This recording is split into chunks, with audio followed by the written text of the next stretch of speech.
Yapon raqamli universitetidan 1 million so'm yutish uchun Judo 703 promokodni kiriting. Birinchi raqamli valyuta kurslari kanaliga xush kelibsiz.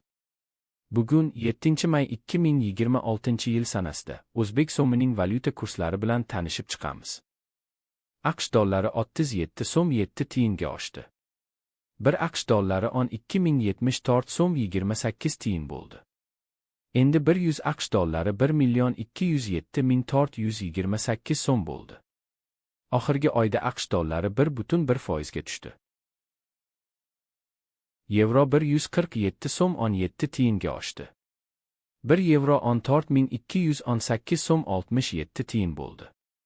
Endi 100 yevro 1.421.867 so'm bo'ldi.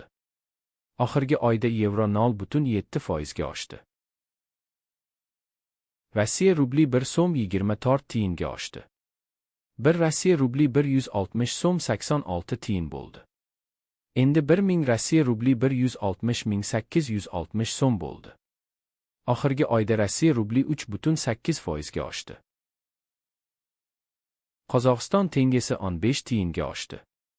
1 Qozog'iston tengesi 26 so'm 5 tiyin bo'ldi. Endi 1000 Qozog'iston tengesi 26.050 so'm bo'ldi. Oxirgi oyda Qozog'iston tengesi 1.2% ga tushdi.